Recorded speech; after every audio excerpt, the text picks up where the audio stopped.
আসসালামু আলাইকুম রহমতুল্লাহ। সম্মানিত ভিউয়ার্স, আপনারা দেখতে পারতেছেন যে আমার হাতে একটু এক টুকরা মধুর চাক দেখা যাচ্ছে, পুরাটাই সাদা দেখা যাচ্ছে।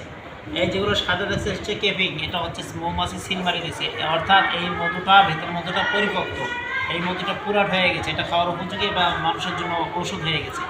আপনারা দেখতে পাচ্ছেন মধু যে আছে ভেতরে এটা টের পাওয়া যাচ্ছে না, অর্থাৎ এই যে ভাঙলেই দেখা যাচ্ছে যে মধু কালারটা দেখেন, আলহামদুলিল্লাহ অনেক ভরপুর মধু ভেতরে, কিন্তু বোঝা যাচ্ছে না যে ভেতরে মধু আছে। আপনারা দেখেন এখানে চেপলে কতগুলো মধু বাড়াবে, দেখেন এই দেখেন।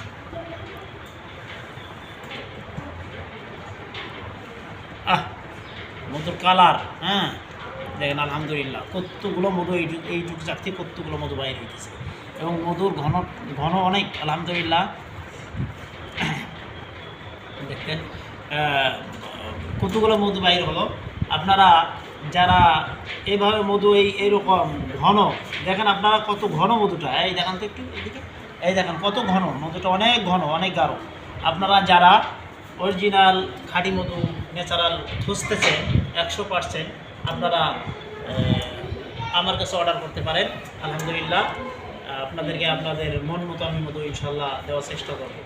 আপনাদের আশা করি ইনশাল্লাহ মধু হাতে পাওয়ার পর খাইলে আপনারা অনেক খুশি হবেন। আসসালামু আলাইকুম ওয়া রাহমাতুল্লাহ।